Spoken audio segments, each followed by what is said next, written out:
Let's give it up for our hosts. They work very hard putting this together. Thank you guys. Also thank you to the Cat Club and thank you to the bartenders here. Thank you for cheap drinks. For feeding the poetry economy. We really appreciate it. Hi, my name is Avery. I'm starting at CCA. So I don't read this in public often. I've only read it once in public. Some of this, I'm writing a novel about where I'm from, Dallas, Texas. It's called The Silent City. But there's also a zombie novel with the same title, so I'm probably going to have to retitle it. So it's probably going to be The Silence of the City. But it's a novel about Dallas and the politics, the architecture, and so here's some new parts and here's some old parts. Thank you for listening.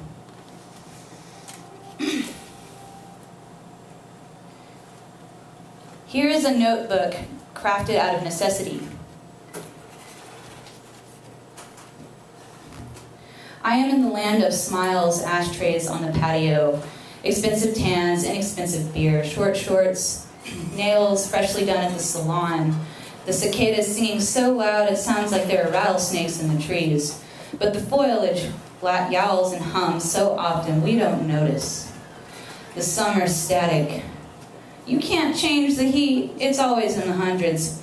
You can't change the heat, but you can change your sobriety.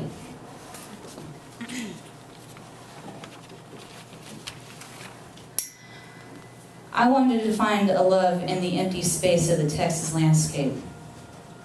I wanted to find love in the cloudless blue sky. I wanted to find love in the anaphora, but anaphora was a pattern I created to fill out my own emptiness deep in my Texan heart. I see a group of cows nestling in the shade. There are variations in the flatness, the textured flatness of golden wheat, the gangly shrubbery, the rebel weeds, the fertile fields, the green pastures, the dirt weeds, the deep brown tilled soil, the sparsely planted green grass, the yellow grass, the dried crops, the tall shrub trees, and the bramble, the perfectly partitioned fields. I love this landscape because for me, it is minimalism. It gives me room to think and breathe, to contemplate. I'm not overwhelmed with the details or the scenery. I have room to explore my own images. I love the landscape because it reminds me of escaping the confines of my own home into clarity and expansiveness. Density outside the density of the city. The space is the concept. When I look at the landscape, I feel my true self come back to me, the empty self. The Texas landscape is a reflection of my own emptiness. It is also this silence which brings upon an unspoken violence, the foundations of this city.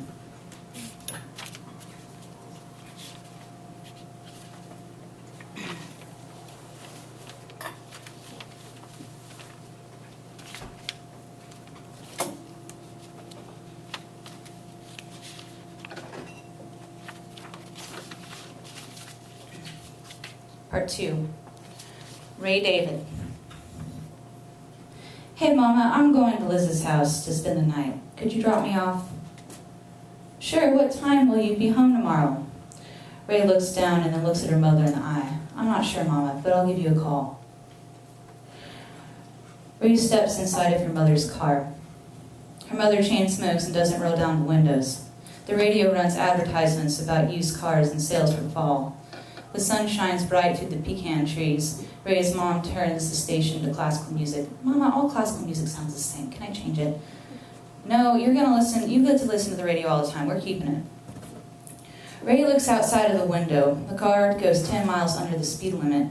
They pass through ivy that hangs above the 100-year-old pecan trees, and they leave the historic neighborhood of Hollywood Heights, the district of East Dallas, one of the few untouched places of the city, into Lakewood. They pass the iron gates of the Lakewood Country Club, a place Ray knows she will never go. Ray's mom looks straight ahead and says, I don't like that place. They don't let in blacks or Jews. never go there. But what her mom really means is, we can never go there, so fuck them. Mama never uses the word racist in her description of the exclusionary practices of the country clubs. In fact, nobody uses the term racist, except the black and Mexican kids at Ray's high school. But even then, I should say, especially then, no one pays attention to the word. It is as if racist has essentially lost its value, its meaning, because everything around them reflects it back. Ray's mother travels up Abrams Road, crosses through Goliad, and crosses into the M Streets, the Greenville Avenue, another middle-class historic district, the M Streets. Liz lives on Mercedes Street. She has a 2-story house. Her parents' master bedroom is on the 2nd story. Liz's room is at the back of the house. Ray runs out of the car and into Liz's room. Liz's room is full of curtains and pillows. Her room is painted red and the white lights hang from the ceiling. The girls watch MTV and jump on the bed and eat pixie sticks. They talk about boys they like for hours. There is an unspoken rule that neither girl talk about their parents. Parents are forbidden. Parents are a nasty subject. And why talk about nasty, unpleasant things when there are so many beautiful things to distract themselves with? The little teenage girls need each other to distract themselves from the awful things that surround them. I don't know how I am on time. Just a little bit more? Okay.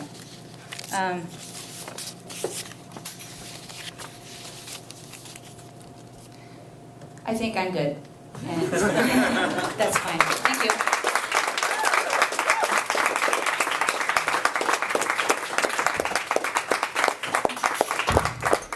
The ever time